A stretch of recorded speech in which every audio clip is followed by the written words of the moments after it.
On a posé la question dans une précédente vidéo, est-ce qu'on se rend compte à quel point c'est grave bisayon abeddin? C'est-à-dire en fait quelle est la punition de quelqu'un qui ne vient pas à un dioun? Normalement, selon la halakha, on l'autorise jusqu'à 3 fois. D'accord? On l'autorise jusqu'à 3 fois de ne pas venir à un dioun. Selon le makor de la halakha, si c'est une femme, une fois. Si c'est un homme, 3 fois. Si c'est quelqu'un qui habite dans la ville du Beddin, une fois.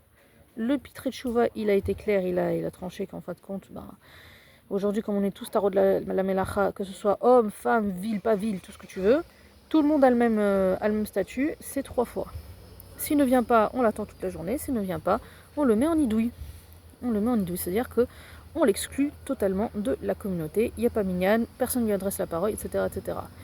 Maintenant, il y a une différence entre mettre en idouille balpé et mettre en idouille par écrit.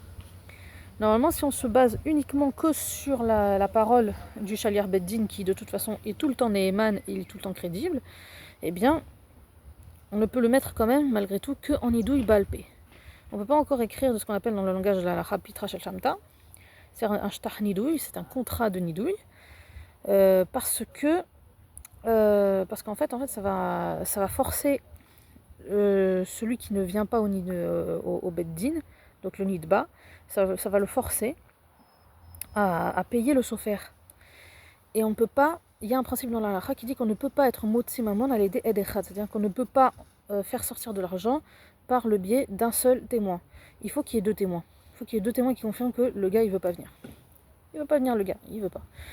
Donc, donc normalement ça va jusqu'au nidouille. Maintenant il y a certains cas dans la halakha où ça va vraiment jusqu'à l'humiliation à la synagogue, où ça va aussi jusqu'à peut-être, je dirais pas être Moser, mais avoir des autorisations spéciales pour le livrer ou alors le traîner en justice face aux autorités goy, en fait, face aux autorités goy. Qu'est-ce qui se passe aujourd'hui dans notre temps actuel? S'il ne vient pas 3 fois au Beddin Prati, je précise, comme on a vu les différents styles de Beddin, au Beddin Prati, alors on écrit une autorisation spéciale à l'accusation pour dire, écoute, puisqu'il ne vient pas chez nous, tu as autorisation de le poursuivre au Bet Mishpat, c'est-à-dire au tribunal régulier incarnant les lois anglo-turques en Israël. Parce que normalement, je précise que selon la Torah et selon la halakha, nous n'avons pas le droit de se faire juger par un goy. Même si le goy il connaît parfaitement les halakhot juifs, on n'a pas le droit de se faire juger par un goy de quelque manière que ce soit. Maintenant, s'il ne vient pas 3 fois au Beddin Prati, on a une dérogation, une autorisation spéciale à le poursuivre au Bet Mishpat. Et là, éventuellement, ça va peut-être réveiller la partie adverse. Si c'est le Beddin Rabani, il a un peu plus de pouvoir normalement sur Médinat Israël. Donc ça peut aller, oui, effectivement, à une dérogation à le faire poursuivre au Bet Mishpat. Mais ça peut aussi aller, par exemple, juste à bloquer son compte en banque, enlever son permis de conduire, bloquer tout, geler tous ses biens, etc., etc.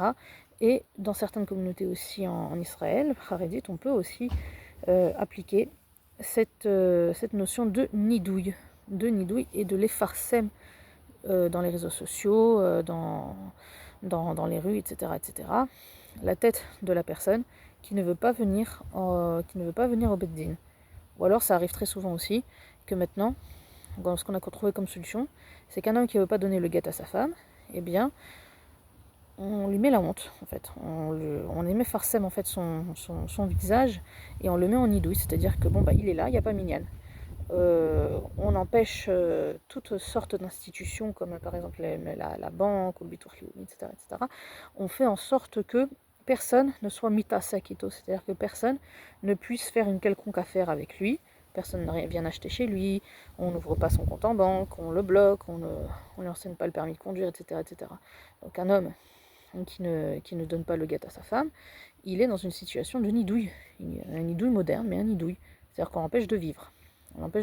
C'est une manière qu'on a trouvée pour faire pression sur les hommes qui rendent agonotes leurs femmes. Donc, bien que je vous préviens, mesdames, que c'est quand même des procédures longues et compliquées. Ce sera tout pour aujourd'hui. Laissez un commentaire, posez autant de questions que vous voulez. Si vous avez besoin de précisions supplémentaires, je suis là pour vous répondre dans des prochaines vidéos. Bonne journée.